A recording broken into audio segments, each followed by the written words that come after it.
Hello, everybody. Welcome back to another episode of The Hard Truth. Thank you so much for watching. Today, I want to talk about the load shedding problem in South Africa. I mean, it's pretty outrageous, and I just wanted to give my take on it and see what you guys think. All right, so grab that nice cup of coffee or a nice cup of tea as we begin our story.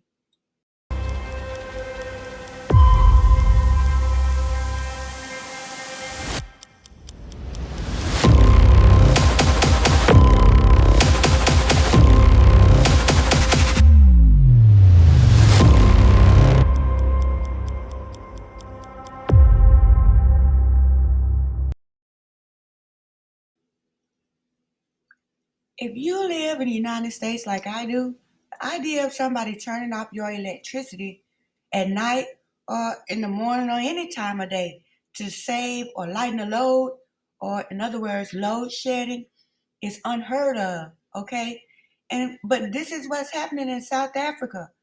Listen, this is the 21st century, and some things you just have to have. And Africa has more natural resources than any other continent on the planet. So there's no reason why we can't come up with 24 hours of electricity for these people. All right? I read a few articles where they looted Eskom, the electric company. I'm just be honest. If they were turning off my electricity at night, I would loot the electric company too. Okay? And I'm not advocating for violence or protest. I'm just saying if somebody told me they were going to turn my electricity off at night, every night, as a lifestyle, it's not an emergency. This is my lifestyle. I would either, something would have to change it. I would have to move somewhere else. Okay? Because once you have gotten used to living with electricity, it's almost barbaric or demonic to try to make somebody live without it. All right? I probably would have looted the electric company too. I'm not saying it's right. I'm just saying I understand. All right? And so the elections are coming up, and we have the African National Congress and we have the Democratic Alliance. And I've been reading the comments of South Africans in the chats on some of these YouTube videos, and guess what?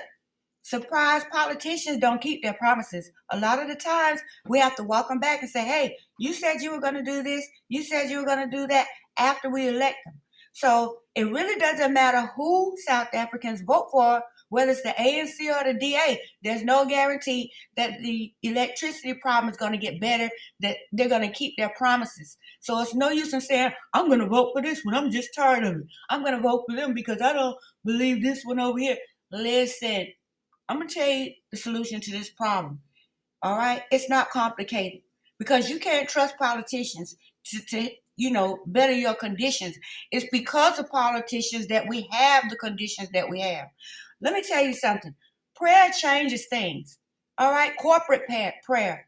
If you got a whole community of people that's catching pure hell in the evenings with no electricity, okay, the funeral home man can't keep the bodies cool. People that work at night they can't work until the next morning. You better start praying. I would get a pair of all those people that looted Eskom, gather them all up like a herd of cattle.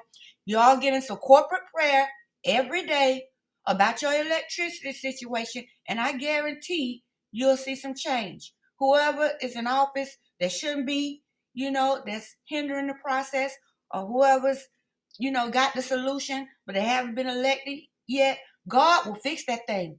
He will fix it. You have to come together in prayer. I look on TV, Africa is just as bad as the United States with all of these mega, massive, billion-dollar churches and all of this healing power and miracles and people skipping around. Let me tell you something. God is real. I can't speak for all of these churches and all of these ministries and all this stuff that's going on, but if people are genuinely praying to God, okay, change will come. I don't care if it's corruption. I don't care if it's a lack of resources. I don't care if the engineers don't know what they're doing and things are not as organized as they should be. It could be any problem.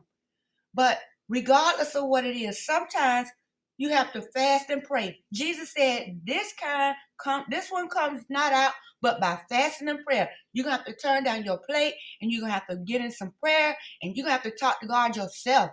Okay? Because sometimes that's the only deliverance. That's the only deliverance. Look at the history of African Americans in American society. You know, those slaves were praying and singing hymns. They were coming together in prayer, calling on the Lord for mercy and for change. And it took some time, but it happened. And so all these people that think that voting for the right person is going to help this load shedding problem is going to be in for a big surprise. All right? Because you cannot trust man. Man will get you every time. All right? The only place you can go is to the throne of grace with these type of problems. I'm speaking from experience. All right? So take my advice, get some corporate prayer going. Take some days that you're not going to eat and ask the Lord for wisdom, knowledge, and understanding. And get somewhere, and you're going to have to be aggressive and do this every day until you start seeing daybreak, until you start seeing some change, until you start seeing some people with white hats showing up at that electric plant and you see some change. Okay? Because complaining about it is not going to do it. Never complain about what you put up with. Every time you light a candle, you might as well stop complaining because you're putting up with it. Prayer changes things. Some people might laugh or say, well, we've been praying. Well, maybe you need a few more people in your prayer group. Or maybe you need 2 or 3 more prayers to go up. Maybe you're right there at it. And you can't get tired right now. I'm going to tell you what I'm going to do for you. I'm going to be praying over here in the United States. Anybody I know that know the words of prayer, I'm going to put them out to do the same until we see some change in this situation. Because I got sense enough to know that politics, the solution will not come from politics. It just won't.